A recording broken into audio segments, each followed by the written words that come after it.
നിങ്ങളുടെ favourite shows ഇനി ഒരിക്കലും മിസ്സാവില്ല. ഇപ്പോൾ C5 കാണും നിങ്ങളുടെ ഫേവറേറ്റ് ഷോസ് തികച്ചും സൗജന്യമായി. അവരിവിടുന്ന് ഇറങ്ങുന്നുണ്ടെങ്കിൽ അത് ഈ നാട്ടുകാരുടെ എല്ലാവരുടെയും മുന്നിൽ നാണം കെട്ട് തല കുനിച്ച് വേണം ഇറങ്ങാൻ. എന്നാലേ എനിക്ക് തൃപ്തിയാവും. അതെനിക്ക് ഇഷ്ടപ്പെട്ടു. ഇനി അവളുടെ മാസ് ഡയലോഗ് മൊത്തം ഒന്നും പറയാൻ പറ്റാതെ നിന്ന് കേൾക്കേണ്ടി വരുമല്ലോ എന്നോർത്ത എന്റെ ടെൻഷൻ. ഇവിടെ ആരുമില്ലേ? അകത്തേക്ക് കയറി വരാൻ പറയാൻ ബുദ്ധിമുട്ടുണ്ടാവുമെന്നറിയാം.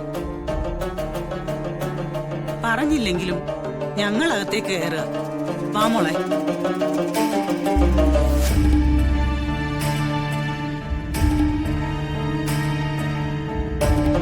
ഞങ്ങൾക്കൊരു അത്യാവശ്യ ഘട്ടത്തില് നിങ്ങൾ പണം തന്ന് ഞങ്ങളെ സഹായിച്ചു. ഒരിക്കലും ഞങ്ങൾക്കത് മറക്കാനും പറ്റില്ല. അന്ന് നിങ്ങളുടെ പണം ഇല്ലായിരുന്നെങ്കിൽ ഐഷുമോൾക്ക് എന്ത് സംഭവിക്കായിരുന്നെന്ന് ചിന്തിക്കാൻ പോലും കഴിയുന്നില്ല. പക്ഷേ അത് കഴിഞ്ഞ് നിങ്ങൾ ഉദ്ദേശിച്ച പോലെ കാര്യങ്ങൾ നടക്കാതെ വന്നപ്പോ നിങ്ങളുടെ പെരുമാറ്റം ആകെ മാറി. ഒരു കാര്യങ്ങളും മുൻകൂട്ടി നിശ്ചയിച്ചുറപ്പിച്ച് ഞങ്ങൾ നിങ്ങളെ ആരെയും ചതിച്ചിട്ടില്ല. എല്ലാം ദൈവവിധി പോലെ സംഭവിച്ചു പോയതാ. അത് മനസ്സിലാക്കാതെ ആ ക്യാഷ് എത്രയും പെട്ടെന്ന് തിരിച്ചു തരാനും വീടൊഴിയാനും നിങ്ങൾ പലതരത്തില് ഞങ്ങളെ വരിഞ്ഞു മുറുക്കിക്കളഞ്ഞു. രുക്മിണി പറഞ്ഞ സമയത്തിനുള്ളില് പണം തിരികെ തരാൻ കഴിയുമെന്ന് ഞങ്ങൾക്കൊരു വിശ്വാസവും ഇല്ലായിരുന്നു. പക്ഷേ ദൈവം ഞങ്ങളുടെ കൂടെ തന്നെയാ. അതുകൊണ്ടാ ഋതിക മോൾക്ക് ഈ ക്യാഷ് സംഘടിപ്പിക്കാൻ കഴിഞ്ഞത്. ഇവള് എന്റെ മരുമകളല്ല, എന്റെ മകളാണ്. ഞങ്ങളുടെ വീടിന്റെ ഐശ്വര്യാണ്. രാജുവിന് കിട്ടിയ മഹാഭാഗ്യാണ്. മോളെ, നിന്നെ വിഷമിപ്പിക്കാൻ വേണ്ടി പറഞ്ഞതല്ല. എനിക്കറിയാം, മനസ്സുകൊണ്ട് നീ നന്മയുള്ളവളാണ്. നീ അന്ന് വീട്ടിൽ വന്ന് ഋതിക മോളുടെ സ്വർണം വാങ്ങിക്കൊണ്ടുപോയി. പക്ഷെ അത് നിന്റെ സ്വന്തം ഇഷ്ടപ്രകാരോ നിനക്ക് താല്പര്യം ഉണ്ടായിട്ടോ അല്ലാന്ന് എനിക്കറിയാം.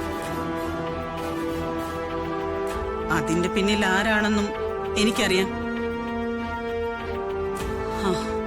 ഇനി അതിനെക്കുറിച്ചൊന്നും സംസാരിച്ചിട്ടോ പറഞ്ഞിട്ടോ ഒരു കാര്യമില്ലെന്നറിയാം. എന്നാലും രുക്മിണി. രാധമ്മേ, വേണ്ട. രാധമ്മ ക്യാഷ് കൊടുക്ക.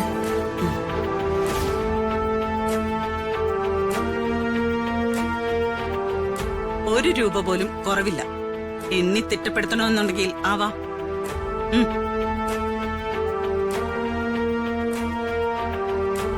അതിന്റെ ആവശ്യമില്ല. ഇപ്പോ നമ്മൾ തമ്മിലുള്ള പണത്തിന്റെ ഇടപാട് കഴിഞ്ഞു.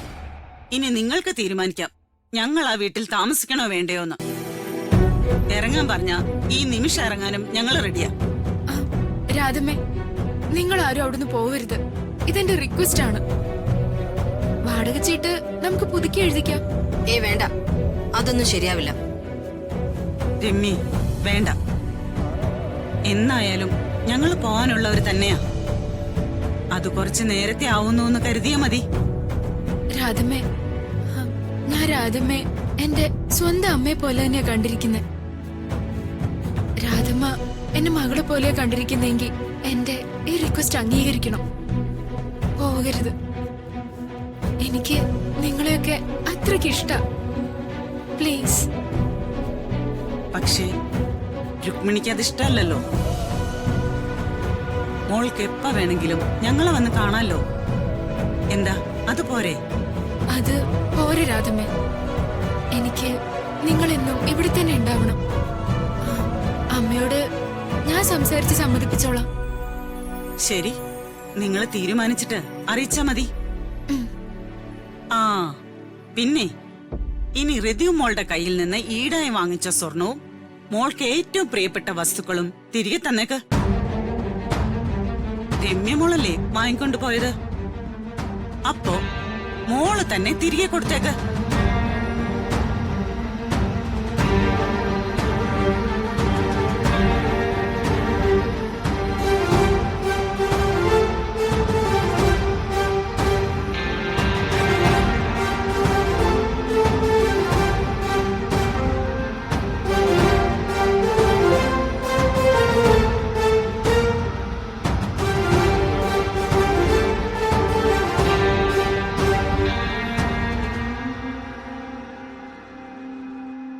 ദാ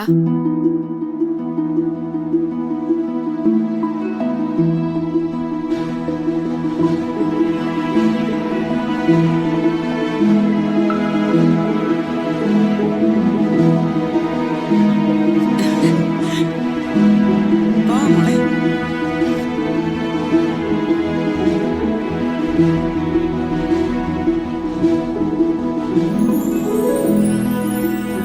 നീ എന്തിനാ അവരിവിടെ തന്നെ നിൽക്കണോന്ന് വാശി പിടിക്കുന്നേ? ഇത്രയും നാണം കെട്ടത് പോരെ? അതെ അമ്മേ, ഇപ്പൊ നമ്മള് നാണം കെട്ട് നിക്കുക. നമ്മള് നാണം കെട്ടിങ്ങനെ നിക്കുമ്പോ അവര് വിജയിച്ചിട്ട് അങ്ങനെ ഇറങ്ങിപ്പോയാൽ എങ്ങനെയാ? അതുകൊണ്ടാ അവരോട് ഇവിടെ തന്നെ നിക്കാൻ ഞാൻ പറഞ്ഞത്. അവരിവിടുന്ന് ഇറങ്ങുന്നുണ്ടെങ്കിൽ അത് ഈ നാട്ടുകാരുടെ എല്ലാവരുടെയും മുന്നിൽ നാണം കെട്ട് തല കുനിച്ച് വേണം ഇറങ്ങാൻ. എന്നാലേ എനിക്ക് തൃപ്തിയാവും. അതെനിക്ക് ഇഷ്ടപ്പെട്ടു. നീ ഇത്ര കടന്ന് ചിന്തിക്കുമെന്ന് ഞാൻ കരുതിയില്ല. അപ്പൊ എങ്ങനെയാ? അവരുടെ വാടക ചീട്ട് പുതുക്കി എഴുതിക്കല്ലേ? ഉറപ്പായിട്ടും.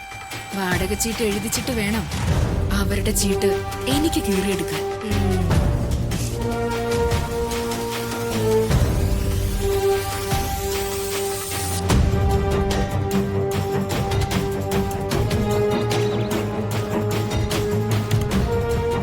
മോനെ, നമുക്ക് എപ്പോ വേണമെങ്കിലും ഈ വീട്ടിൽ നിന്ന് ഇറങ്ങേണ്ടി വരും. കാരണം ക്യാഷ് കൊണ്ടേ കൊടുക്കാൻ റിയ മാഡത്തിന്റെ കൂടെ പോയിരിക്കുന്നത് നിന്റെ അമ്മയാ. നമ്മളെ ഇട്ട് ബുദ്ധിമുട്ടിച്ചതിന് അവളുടെ വക ഒരു പ്രകടനം ഉറപ്പാ. എടാ, നിന്റെ അറിവില് വീട് വല്ലതും കിടപ്പുണ്ടോ? എൻ്റെ 2-3 ഫ്രണ്ട്സിനോട് ഞാൻ സംസാരിച്ചിട്ടുണ്ട്. അവരന്വേഷിക്കുന്നുണ്ട്. ശരിയാവും. അച്ഛൻ ടെൻഷൻ അടിക്കണ്ട. എന്തൊക്കെ പറഞ്ഞാലും ഈ വീട് വിട്ടു പോകുന്ന ഒരു സങ്കടം തന്നെയാ. അച്ഛാ, ആ, ദാ കട്ടൻ. എടാ, നിനക്ക് കട്ടൻ വേണോ? വേണ്ട. എന്താ അച്ഛാ, എന്തുപറ്റി? ഞാനിവനോട് പറയായിരുന്നു, ഈ വീട് വിട്ട് എപ്പോ വേണമെങ്കിലും നമ്മൾ ഇറങ്ങേണ്ടി വരും. അവരാണെങ്കിൽ പോയിട്ട് കുറച്ചധികം നേരമായി. എന്താ അവിടെ സംഭവിക്കാന്ന് അറിയാനും വഴിയില്ല. അത് ശരിയാണല്ലോ രാജു. അവര് പോയിട്ട് കുറെ നേരമായല്ലോ. നീ ഒന്ന് ചെന്ന് അന്വേഷിച്ചിട്ട് വാ. ശരി ചേച്ചി.